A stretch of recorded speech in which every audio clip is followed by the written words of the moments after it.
Hello दोस्तों, ये जो 40 से 50 लाख युवा पिछले 4 साल से अपना खून पसीना बहा रहे थे, सोच रहे थे कि लॉकडाउन के बाद ज्यादा से ज्यादा नौकरियां निकलेंगी, क्योंकि 2019 के बाद से बहुत ही कम आर्मी की भर्तियां निकली हैं, या शायद एक भी नहीं। जो निकली थी वो भी कैंसिल हो गई। तो युवाओं के मन में बहुत आशाएं थी, लगा था कि इस साल सरकार ज्यादा से ज्यादा नौकरियां निकालेगी। लेकिन जब सरकार ने अग्निपथ स्कीम को युवाओं के सामने प्रस्तुत किया, उसके बाद एक तो पहले से ही युवा पिछले 2-3 साल से भर्तियों के लिए इंतजार कर रहे थे, सोच रहे थे कि इस बार तो हमें जॉब मिल ही जाएगी। साथ ही ना जाने कितने युवाओं की तो एज भी निकल गई होगी आर्मी के लिए। ऊपर से सरकार ने अब ये 4 साल वाली एक नई समस्या लाकर खड़ी कर दी, और ये स्कीम बेरोजगारी के सॉल्यूशन से ज्यादा एक समस्या लग रही है। लेकिन लोगों को ऐसा क्यों लग रहा है? वैसे दोस्तों, वीडियो को स्टार्ट करने से पहले मेरा आपसे एक क्वेश्चन है। ये जो सभी युवा प्रोटेस्ट पर उतर आए हैं, दंगे कर रहे हैं और साथ ही तोड़फोड़ भी, क्या वो सही हैं? इसी के साथ शायद अगर गवर्नमेंट ये काम और कर लेती तो शायद इतने दंगे नहीं होते। और वो काम क्या है वो आपको वीडियो में आगे पता चल जाएगा। परंतु उससे पहले समझ लेते हैं ये अग्निपथ स्कीम है क्या।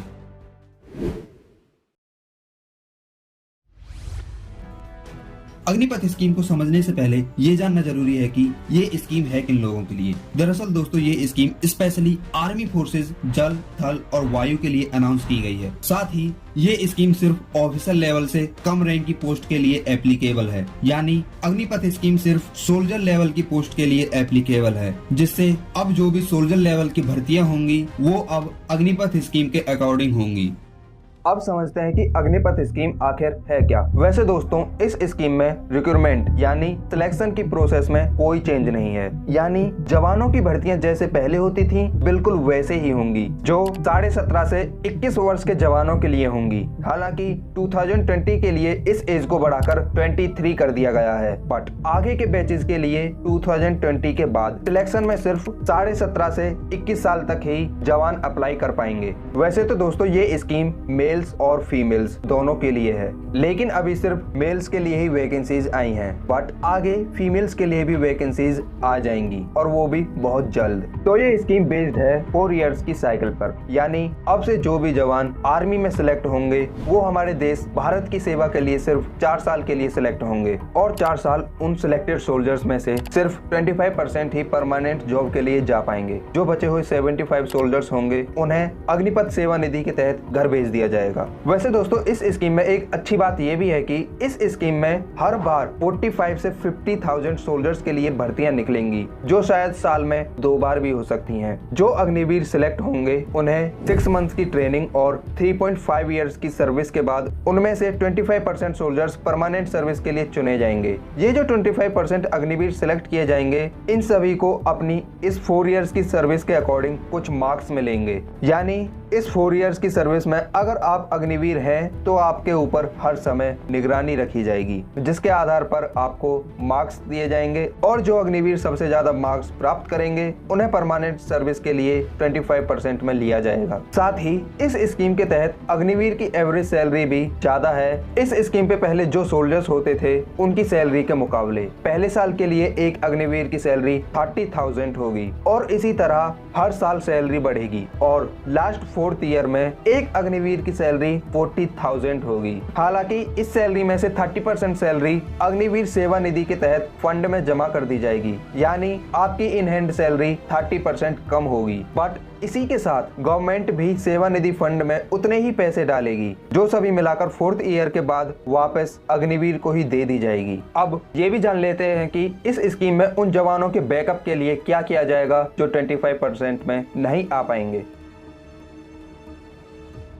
तो इस 4 इयर्स के टर्म में जवानों को कुछ स्किल्स भी सिखाई जाएंगी। इसमें टेक्निकल और नॉन टेक्निकल दोनों तरह के स्किल्स पर काम किया जाएगा। जवान चाहे तो बैचलर डिग्री के लिए भी अप्लाई कर सकते हैं, जिससे वो जब 4 साल के बाद घर वापस लौटे तो उन्हें कुछ नॉलेज हो, जिससे उन्हें जॉब्स ढूंढने के लिए आसानी होगी। साथ ही उन्हें बैकअप के तौर पर लगभग 11,71,000 रुपए भी मिलेंगे, जिनसे चाहे तो वो अपना एक बिजनेस भी स्टार्ट कर सकते हैं। साथ ही उन जवानों को अग्निवीर का एक सर्टिफिकेट भी दिया जाएगा, जिससे उन्हें जॉब्स में प्रायोरिटी दी जाएगी। यानी उनके ज्यादा चांसेस होंगे जॉब पाने के उन लोगों के मुकाबले जो अग्निवीर नहीं हैं। यानी इस साइकिल में जवानों को 4 साल के लिए हायर किया जाएगा, उन्हें कुछ सिखाया भी जाएगा और साथ ही में उनके रिटायरमेंट पर अग्निपथ सेवा निधि के तहत 11.7 लाख रुपए भी मिलेंगे। और साथ ही भगवान न करे किसी के साथ ऐसा हो, बट अगर कोई अग्निवीर इस 4 ईयर की सर्विस में शहीद हो जाता है तो उनके परिवार को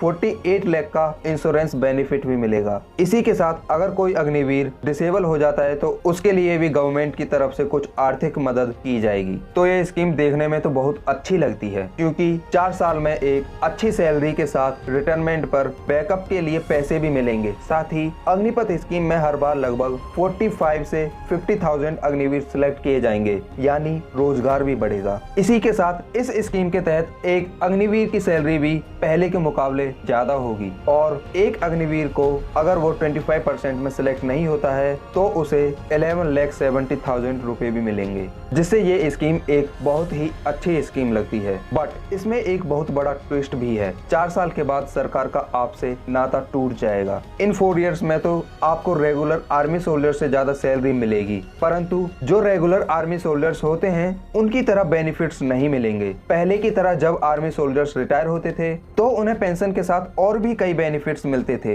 बट यहाँ अब जो अग्निवीर सिलेक्ट किए जाएंगे उनके लिए रिटायरमेंट के बाद पेंशन नहीं होगी। अब इस स्कीम में लोगों के मुताबिक क्या गलतियां हैं, उन्हें जानने से पहले ये जान लेते हैं कि ये स्कीम गवर्नमेंट को लानी ही क्यों पड़ी, पहले की तरह सब कुछ क्यों नहीं चल सकता था। अब बात करते हैं इस स्कीम को इंट्रोड्यूस करना ही क्यों पड़ा। इसके मेनली 2 रीजंस हैं। Number 1 defence budget management, number 2 army average age. सबसे पहले बात करते हैं डिफेंस मैनेजमेंट। इंडिया का जो मिलिट्री एनुअल डिफेंस बजट 2022-23 के लिए अनाउंस किया गया है वो है 5,25,000 करोड़। वैसे ये सुनने में तो बहुत ज्यादा लगता है और है भी, बट इसमें से लगभग 1,19,000 करोड़ सिर्फ पेंशन के लिए जाता है और इसी के साथ लगभग इतना ही यानी 1,19,000 करोड़ सैलरी में। अब आप देख ही सकते हैं कि पेंशन और सैलरी दोनों का एक्सपेंस लगभग सेम ही है और अगर फूड और मेंटेनेंस को लगाएं तो ये ओवरऑल लगभग 3 लाख करोड़ सिर्फ मैन पावर के एक्सपेंस के लिए ही खर्च कर दिया जाता है। अब वेपन मॉडर्नाइजेशन के लिए नई टेक्नोलॉजी ऐड करने के लिए सिर्फ 2 लाख करोड़ ही बचते हैं। हाँ, वैसे ये भी सुनने में बहुत ज्यादा लगता है और अगेन है भी, बट हमें ये नहीं भूलना चाहिए कि गवर्नमेंट को इन 2 लाख करोड़ में ही अपने पूरे देश के लिए नए नए वेपन्स, मॉडर्नाइजेशन और नई टेक्नोलॉजी ये सब कुछ चाहिए होगा। और जब हम दूसरे देशों से डील करते हैं तो वो डील हजारों करोड़ की तो बड़ी ही आसानी से हो जाती है, जिसे देखने में लगने वाले 2 लाख करोड़ काफी नहीं है हमारे देश को मॉडर्न वेपन्स और नई टेक्नोलॉजी से लैस करने के लिए। हाँ, वैसे लोग ये भी कह सकते हैं कि इस स्कीम को टेरिटोरियल आर्मी के लिए भी अप्लाई करना चाहिए, बट यहाँ पर एक तो वैसे ही टेरिटोरियल आर्मी की पेंशन नहीं दी जाती, ऊपर से इंडिया की टेरिटोरियल आर्मी की स्ट्रेंथ इतनी नहीं है जितनी हमारी मिलिट्री फोर्सेज की है, जिससे अगर इस स्कीम को टेरिटोरियल आर्मी पर अप्लाई भी कर दिया जाए तो उससे बजट पर इतना फर्क नहीं पड़ेगा। साथ ही हमारे देश की आर्मी पूरी दुनिया में वैसे तो मैन पावर में सबसे ज्यादा है, बट जब बात आती है मॉडर्न वेपन्स की तो हमारा देश रसिया, अमेरिका और चाइना जैसे देशों से बहुत पीछे है। उसी के साथ एक और बहुत बड़ी प्रॉब्लम भी है हमारे देश में, जो है बेरोजगारी। अब हमारी गवर्नमेंट को कोई ऐसा तरीका चाहिए था जिससे गवर्नमेंट कम बजट में ही बेरोजगारी और मिलिट्री मॉडर्नाइजेशन दोनों को सॉल्व कर सके और अग्निपथ स्कीम बजट की प्रॉब्लम और बेरोजगारी की प्रॉब्लम दोनों को सॉल्व कर सकती है, ऐसा गवर्नमेंट को लगता है। इसी के साथ गवर्नमेंट का अग्निपथ स्कीम को इंट्रोड्यूस करने का एक और बड़ा रीजन है लेस आर्मी यंग एज। हमारे देश में आर्मी मैन पावर में बहुत ज्यादा है, बट ये एक एडवांटेज से ज्यादा एक डिसएडवांटेज है। 12 से 14 लाख की हमारे देश की इस आर्मी को मैनेज करना बहुत मुश्किल है। साथ ही इतनी बड़ी आर्मी से गवर्नमेंट का एक्सपेंस भी बढ़ता है और क्योंकि अग्निपथ स्कीम में हर साल आर्मी में से लगभग 75% आर्मी कम हो जाएगी, उनकी जगह नई यंग आर्मी आ जाएगी जाएगी, जिससे आर्मी की एवरेज एज 32 से घटकर लगभग 24 से 26 हो जाएगी। तो अग्निपथ स्कीम गवर्नमेंट के इस एम को भी पूरा करती है, जिससे गवर्नमेंट के मुताबिक अग्निपथ स्कीम गवर्नमेंट के सामने आ रही इन सभी प्रॉब्लम्स के लिए एक बहुत अच्छा सॉल्यूशन है। यहाँ तक हमने बात की इस स्कीम के बारे में, यह है क्या, इसके बेनिफिट्स क्या हैं और गवर्नमेंट ने इस स्कीम को अप्लाई क्यों किया। Now problems with Agnipath scheme. Number 1, कहाँ जाएं ये जवान। अब अग्निपथ स्कीम के अकॉर्डिंग 4 साल बाद जवानों को एक सर्टिफिकेट और 11 लाख के साथ रिटर्नमेंट यानी घर वापस भेज दिया जाएगा। बट अब सवाल ये है कि जब ये जवान सोसाइटी में जाएंगे तो कॉर्पोरेट जॉब्स के लिए इनसे एक सवाल सबसे ज्यादा किया जाएगा कि आप रिजेक्ट क्यों हुए, आप उन 25% में क्यों नहीं आ पाए, और इसी के साथ इन्हें जॉब्स मिलना भी बहुत मुश्किल होगा। हाँ, वैसे तो गवर्नमेंट ने कहा है कि इन जवानों को जॉब्स में प्रायोरिटी दी जाएगी, बट क्या कोई कंपनी उस इंसान को जॉब देगी जिसकी स्किल्स कंपनी की नीड्स को पूरा ना कर सकें? आइए समझते हैं। इस स्कीम में जवानों को स्किल्स सिखाई तो जाएंगी, बट क्या ये जवान जो वेपन्स चलाने में माहिर होंगे, क्या ये उन लोगों से कम्पीट कर पाएंगे जो पहले से ही कॉलेजेस में पढ़कर आ रहे हैं? यानी अगर कोई अग्निवीर किसी ऐसी कंपनी में अप्लाई करता है जिसमें प्रोग्रामिंग और कोडिंग की जरूरत है, बेशक उस अग्निवीर को अपनी सर्विस में अपनी चॉइस के अकॉर्डिंग कोर्स में प्रोग्रामिंग और कोडिंग सिखाई गई हो,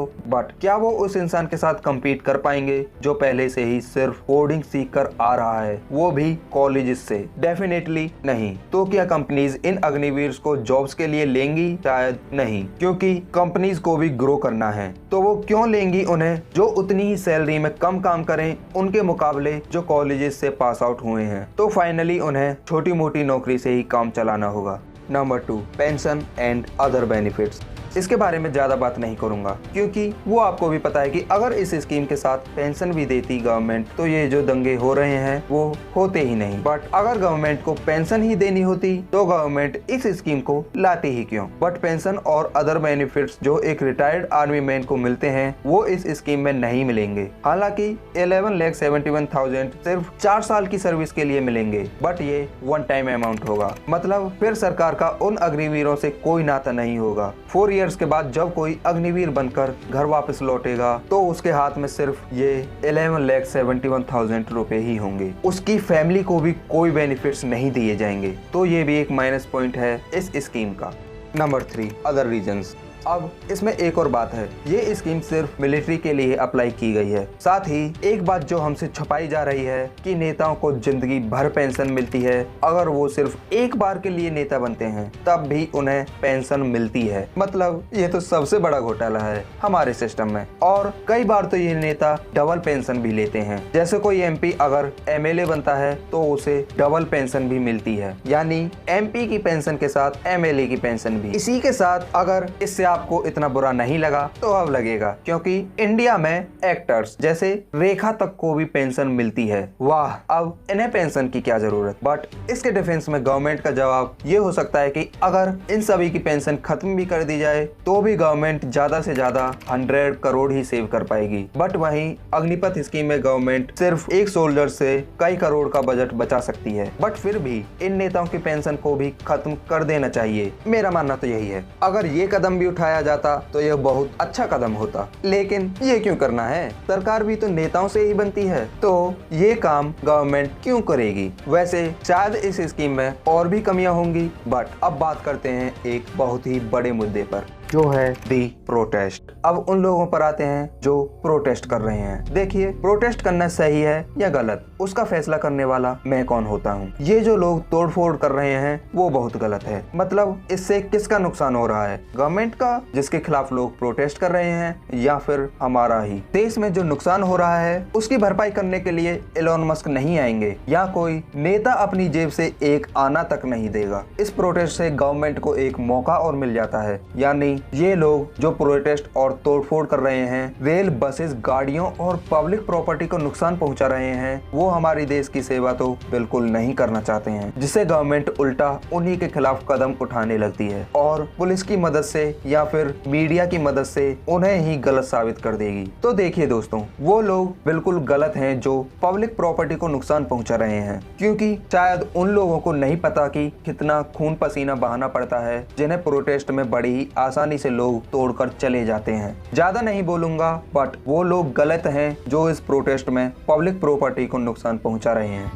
कि जिसने भी जलाई है, जो भी स्टूडेंट है, जिसको भी नौकरी चाहिए, कम से कम ये मत करे कि किसी अनजान आदमी की गाड़ी चला के चल रहा है। बहुत मुश्किल से आदमी गाड़ी लेता है, और जब गाड़ी खड़ी करके जाता है तो कहाँ थी यार पे रेलवे पुलिस फोर्स, कहाँ थी? आज ये इतनी तादाद में खड़े हैं, क्या कर लेंगे ये? पहले कहाँ गए थे सब? किसी ने भी जलाई है, वो आए यहाँ पे एक बार मेरे सामने और बोले, ये इंसाफ है क्या? इससे नौकरी मिल जाएगी उनको। एक बात और, गवर्नमेंट ने ये भी अनाउंस कर दिया है कि वो सभी लोग जिनके नाम इस प्रोटेस्ट में हैं और जो लोग इस प्रोटेस्ट में पब्लिक प्रॉपर्टी को नुकसान पहुंचाते हुए पाए गए हैं, वो अग्निवीर नहीं बन सकते हैं। तो इसमें किसका नुकसान है वो आपको सोचना है। अब लोग भी इसीलिए प्रोटेस्ट कर रहे हैं कि हम 4 साल बाद जाएंगे कहाँ। गवर्नमेंट पेंशन भी नहीं दे रही है, इससे अच्छा तो ये होता कि हम किसी कॉलेज में एडमिशन लेकर कोई और जॉब कर लेते। यहाँ आर्मी के लिए 4-6 साल पसीना तो ना बहाना पड़ता, बट इसका मतलब ये नहीं है कि प्रोटेस्ट के नाम पर पब्लिक प्रॉपर्टी को नुकसान पहुंचाया जाए। उन सभी लोगों को एक जिम्मेदार नागरिक की तरह शांतिपूर्वक इस प्रोटेस्ट को करना चाहिए था, जिससे गवर्नमेंट के पास इन सभी के खिलाफ कुछ नहीं होता और गवर्नमेंट को भी इनकी सुननी पड़ती। वैसे इस स्कीम में कुछ सुधार भी किए जा सकते थे, जैसे अगर ये स्कीम रेगुलर भर्तियों से अलग होकर एक नई स्कीम की तरह आती, यानी जो भर्तियां पहले से हो रही थी वो होती रहती। हाँ, बेशक गवर्नमेंट इसके लिए परमानेंट भर्तियां कम निकालती और अग्निपथ वाली भर्तियां ज्यादा, जब ये स्कीम ज्यादा इफेक्टिव होती। लेकिन इस स्कीम ने तो पुराने सिस्टम को बिल्कुल रिप्लेस ही कर दिया। इसी के साथ अगर ये स्कीम नेताओं पर भी अप्लाई कर दी जाती, यानी अब से किसी भी नेता को पेंशन नहीं मिलेगी, ये होता तो ये भी एक बहुत अच्छा कदम होता। लेकिन नहीं ना, ये क्यों करना है? क्योंकि स्कीम बनाने वाले भी तो नेता ही हैं। नेता के लिए ही तो बचेगा। ये स्कीम अभी भी एक अच्छी स्कीम बन सकती है अगर उन जवानों को घर वापस भेजने की जगह कहीं और यूटिलाइज कर लिया जाए, यानी किसी और सर्विस में भेज दिया जाए, तो ये बहुत अच्छा रहता। साथ ही अग्निपथ स्कीम को गवर्नमेंट अगर 2022 में सिर्फ अनाउंस ही करती और इस स्कीम को लगभग 2024 या 25 में लागू करती, तो शायद इतने दंगे नहीं होते। जो अब जवान हैं वो तो दंगे नहीं करते। साथ ही उस टाइम जब ये स्कीम लागू कर दी जाती तब उन जवानों को पता होता, तो युवा अपने हिसाब से चुन सकते थे कि उन्हें क्या करना है। अब मेरा इस स्कीम पर क्या विचार है, मैं तो बस इतना ही कहूँगा कि गवर्नमेंट ने अगर ये स्कीम इंट्रोड्यूस की है तो कुछ सोच समझ कर ही किया होगा, क्योंकि हमारे देश की गवर्नमेंट को भी पता है कि हमारे देश की मिलिट्री का मॉडर्नाइजेशन क्यों जरूरी है। क्योंकि दोस्तों, अगर हमारी किसी देश से इस समय जंग हो जाती है, जैसे चाइना,